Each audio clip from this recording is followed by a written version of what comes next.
Pendant un mois, c'est Speed Théâtre qui t'emmène dans les coulisses du Festival Off d'Avignon. Bienvenue sur Speed Radio, toujours en direct du Festival d'Avignon. Je suis en compagnie aujourd'hui de Laure Dèbre qui va nous présenter sa pièce Tête dans les nuages de l'univers musical enchanteur Paroles de Farfelu.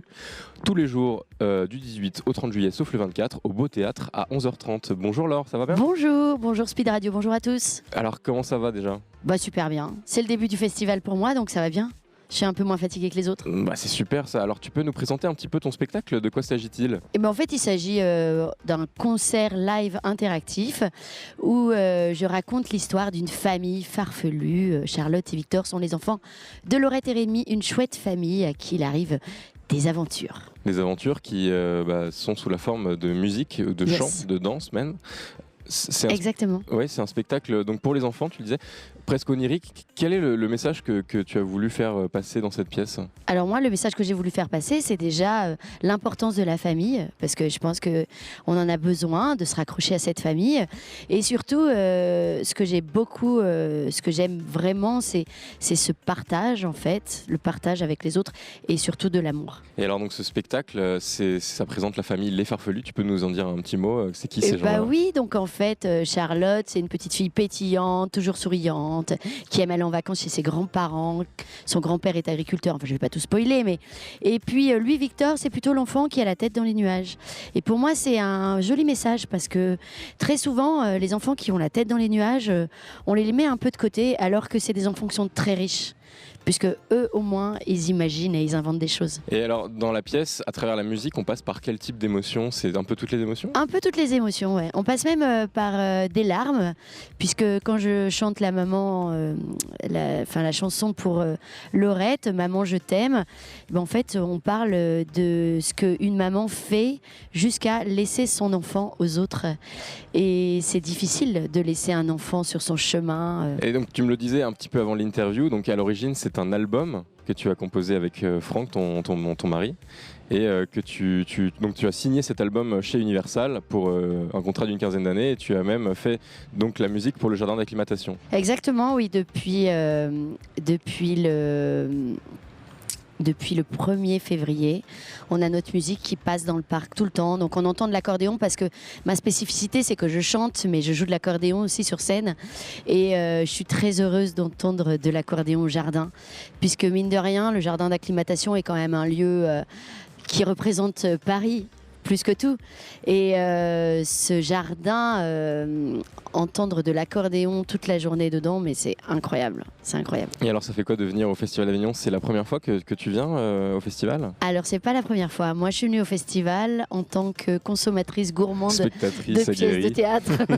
Et donc là, c'est la première fois que tu viens présenter, en tout cas, ton spectacle. Exactement. Mais je suis triste parce que finalement, j'ai même pas le temps d'aller au spectacle, et c'est un peu difficile. Parce que ça prend trop de temps d'aller flyer pour faire venir tout le monde. C'est ça. Bon, alors en tout cas, sur la très très belle affiche, on voit donc une forme d'un avion de fortune dans lequel la famille est.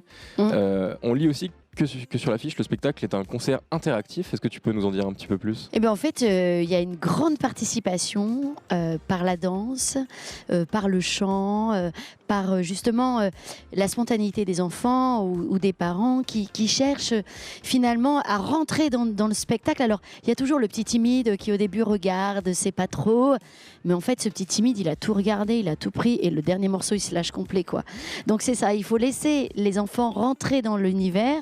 Mais il y a beaucoup de spontanéité, on n'oblige à rien en fait, mais ça vient tout seul.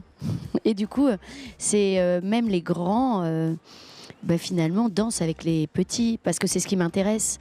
Il y a une grand-mère lundi qui pleurait et qui m'a dit c'est la première fois que je vis ça avec ma petite fille. Je l'ai jamais vue aussi heureuse, ma petite fille. Et elle dit du coup, moi aussi, donc je suis très émue, vous m'avez beaucoup touchée. Je dis, moi aussi, vous me touchez là tout de suite, arrêtez. Sur les spectacles pour enfants, il y a certains enfants qui même veulent revenir voir la pièce une deuxième fois. C'est ça. Quand ça leur a plu. C'est ça. Est-ce que c'est compliqué d'illustrer différents personnages en couleur et en quoi on peut les différencier avec une mise en scène, étant donné qu'à l'origine, c'est un album ? Eh ben en fait, on a du mapping en fait, donc ça nous aide beaucoup le mapping. On a un joli décor avec un joli nuage en polystyrène qui est magnifique et fait par une petite entreprise que j'aime bien le dire qui s'appelle Polydécoupe, pas très loin d'ici vers Montpellier, et c'est vraiment des gens incroyables. Ils font des choses spéciales pour la scène et c'est vrai que ça a un super rendu. Et moi, du coup, ça m'accompagne au niveau du visuel. Parce que quand, effectivement, on a une illustratrice qui s'appelle Alicia Cuerva, qui est de Clermont-Ferrand.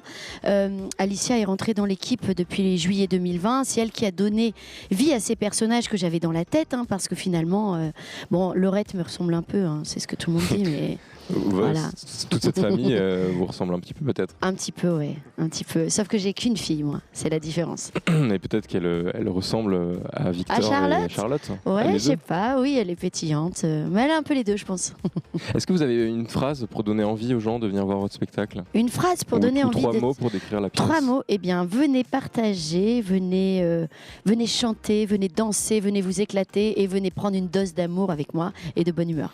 Merci beaucoup, Laure. Est-ce qu'il y a des réseaux sociaux où on peut te suivre ou suivre la pièce ? Il y a tout. Il y a des réseaux, il y a une page YouTube. On tape juste Parole de Farfelu et on tombe sur tout. Et ce que je dis aux gens, quand je donne le fly, il y a un petit QR code. Sur toutes les affiches aussi, il y a un QR code. Allez écouter, ça vous envoie sur notre page artiste. Vous allez écouter sur la plateforme de votre choix. Si ça vous plaît, vous venez. Si ça vous plaît pas, vous venez pas. Merci beaucoup, Laure, d'être passée au micro de Speed Radio.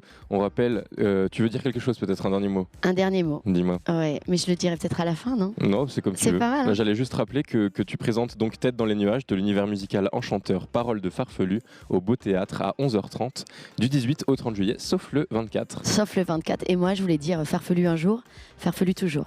Merci beaucoup, Laure. Très bon festival. Merci beaucoup. À bientôt. Merci, à bientôt. Du mix et du théâtre, c'est Speed Radio. Découvrez toutes les émissions et podcasts sur le www.speed-radio.com.